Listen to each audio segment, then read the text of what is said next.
Mon nom est Sarah. Je veux vous raconter mon histoire. C'est une histoire de lutte, d'espoir et de courage. J'ai grandi dans une petite ville entourée de montagnes. L'air était pur et les champs s'étendaient, à perte de vue. Enfant, j'adorais courir dehors, sentir le vent dans mes cheveux et regarder les oiseaux voler librement dans le ciel.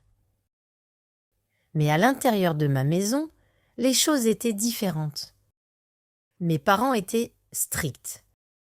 Ils pensaient que les enfants devaient être calmes, obéissants et sérieux. Ils n'aimaient ni le rire ni le bruit.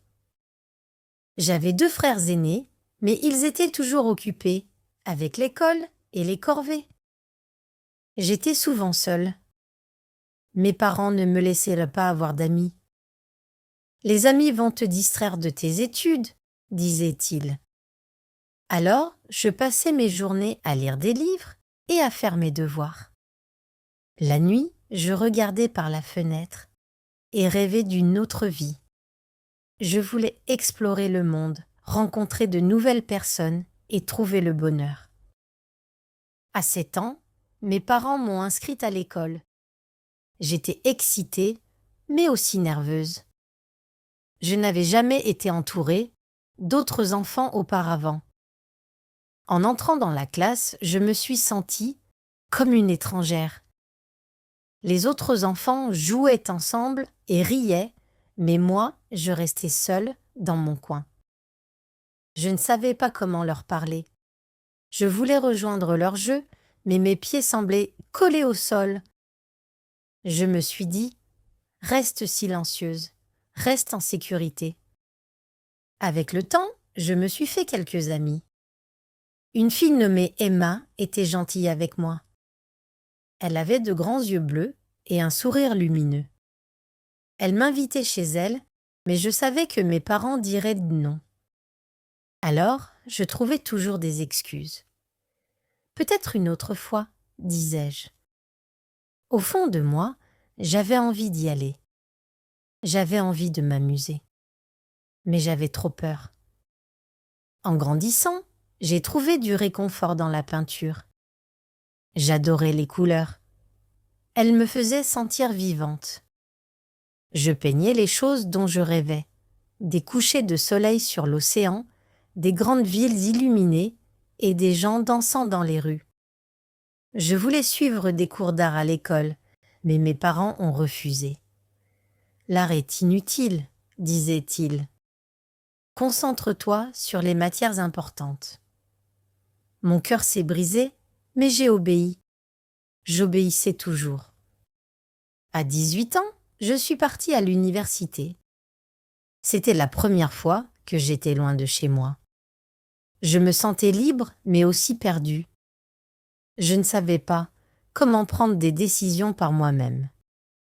Mes parents avaient toujours tout décidé pour moi. Maintenant, je devais apprendre seule. À l'université, j'ai rencontré un garçon nommé Daniel. Il était charmant, drôle et plein de vie. Il me faisait me sentir spéciale. « Tu es incroyable, Sarah », me disait-il. Personne ne m'avait jamais dit ça auparavant. Je l'ai cru. Je suis tombée amoureuse. Daniel et moi passions tout notre temps ensemble. Il me faisait rire. Il m'emmenait dans des endroits où je n'étais jamais allée. Nous parlions de nos rêves et de notre avenir. Un jour, il m'a dit « Sarah, tu n'as pas besoin de l'université. On peut se marier et être heureux ensemble. » Ces mots m'ont enveloppée comme une couverture chaude. Je lui ai fait confiance. J'ai abandonné l'université. Mes parents étaient furieux. « Tu fais une erreur !» criaient-ils. Mais je ne les ai pas écoutés. Je croyais que l'amour était plus important. Je pensais que Daniel prendrait soin de moi. Au début, la vie était belle. Nous nous sommes mariés et avons emménagé dans un petit appartement en ville. Daniel avait un travail et moi je restais à la maison. J'ai décoré notre logement avec des peintures et des fleurs. je lui préparais de bons repas. Nous étions heureux, mais le bonheur n'a pas duré. Peu à peu, Daniel a changé. Il est devenu distant. Il rentrait tard. Il ne me faisait plus rire. Je lui ai demandé « Quelque chose ne va pas ?»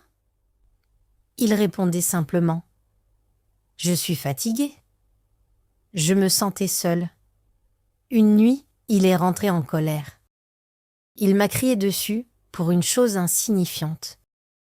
J'étais choquée. Il ne m'avait jamais crié dessus auparavant. J'ai pensé, peut-être qu'il a eu une mauvaise journée. Mais cela s'est répété, encore et encore. Puis, une nuit, il m'a frappée. Mon monde s'est effondré. Je l'ai regardé, les yeux pleins de larmes. « Je suis désolée », a-t-il dit. Je ne voulais pas. J'ai voulu le croire. Je lui ai pardonné. Mais au fond de moi, j'avais peur. Les choses ont empiré. Daniel contrôlait tout ce que je faisais. Il me disait comment m'habiller, qui je pouvais voir, où je pouvais aller. Je me sentais prisonnière chez moi. Je voulais partir, mais je n'avais nulle part où aller. Mes parents avaient coupé les ponts avec moi. Je n'avais ni argent, ni travail, ni soutien. Puis, j'ai découvert que j'étais enceinte. J'ai cru que Daniel changerait. J'ai pensé qu'il redeviendrait aimant. Mais non. Il m'ignorait la plupart du temps.